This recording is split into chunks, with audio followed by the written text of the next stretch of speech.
15 अगस्त 1947 इसी दिन हमारा देश आज़ाद हुआ था। हमें तो आज़ादी विरासत में मिली है, लेकिन वास्तव में आज़ादी का मतलब क्या है? क्या मायने हैं आज़ादी के? आज़ादी मिली कैसे? आज़ादी को पाने के लिए हमारे क्रांतिकारियों ने कितने पापड़ बेले, कितनी परेशानियों का सामना किया। याद करो उन दिनों को, पढ़ो उस समय के इतिहास को।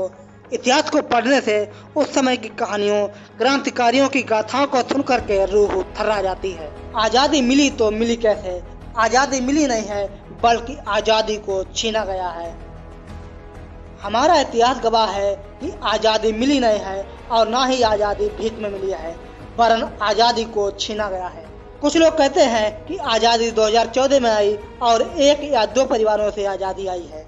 आज़ादी को पाने के लिए आज़ादी के दीवानों ने लहू बहाया, फांसी के तख्ते पर हंसते हंसते झूले, वतन की आज़ादी के लिए अपने घरों को छोड़ा, अपने परिवार को छोड़ा। और ऐसा भी नहीं कि आज़ादी के दीवाने कोई गरीब थे, भूखे नंगे थे। चंद्रशेखर आज़ाद, सुभाष चंद्र बोस, भगत सिंह, रोशन सिंह, राम प्रसाद बिस्मिल, अशफाक उल्लाह खां, ये सभी अपने समय के दिग्गज थे और अच्छे खानदानों से आते थे। अगर वो चाहते तो अंग्रेजों की हुकूमत में अच्छे पदों पर जा सकते थे, ऐसे आराम की जिंदगी जी सकते थे। लेकिन आज़ादी के दीवानों ने ये सब नहीं देखा। उन्होंने अंग्रेजों की सारी सुविधाओं को ठुकरा दिया। उन आज़ादी के दीवानों, आज़ादी के परवानों ने चुना तो केवल एक चीज को ही चुना, आज़ाद हिंद। याद करो उन दीवानों को जो कटे हैं वतन के नाम पर, रक्त बहाया है वतन के नाम पर, अंग्रेजों के द्वारा दिए गए दुखों को झेला, कष्टों को झेला, लेकिन मरते दम तक अंग्रेजों की हुकूमत के आगे झुके नहीं। सलाम है ऐसे क्रांतिकारियों को, नमन है ऐसे शहीदों को, जिन्होंने अपने सर को कटवा तो दिया, लेकिन अंग्रेजी सत्ता के आगे अपने सर को झुकाया नहीं। मुझे गर्व है अपने पूर्वजों पर, फांसी के तख्ते पर हंसकर झूलने वाले, गोलियों को खाने वाले और गर्भ से रक्त को बहाने वाले। इन्होंने आज़ादी को छीना है, ना कि आज़ादी को भीख में पाया है। याद करो उस माँ को जिसने अपने इकलौते बेटे को उसकी जान की चिंता न करते हुए देश की सेवा के लिए भेजा। याद करो उस क्षण को जिस समय राम प्रसाद बिस्मिल को फांसी दी जा रही थी। उस समय राम प्रसाद बिस्मिल की माँ भी मौजूद थी। तब उन्होंने अपनी माँ को बुलाया और कहा कि माँ, बाहर जाते समय अपने एक भी आंसू को गिराना नहीं। अगर आपकी आंखों से एक भी आंसू निकला तो लोग सोचेंगे कि बिस्मिल की माँ इतनी कमजोर है। अगर ऐसा हुआ तो मेरा बलिदान व्यर्थ जाएगा।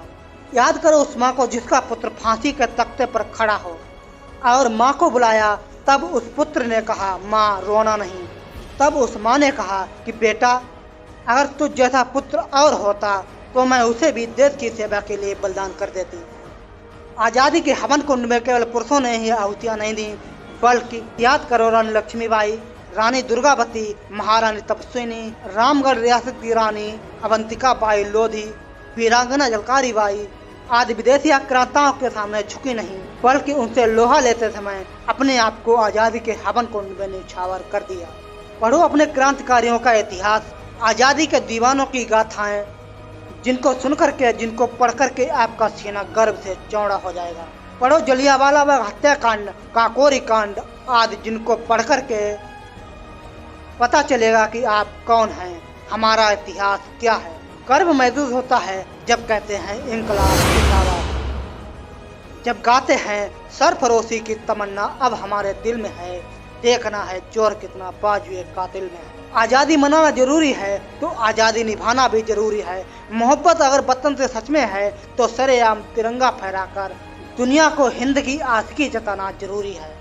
तब तक के लिए जय हिंद, जय भारत, वंदे मातरम।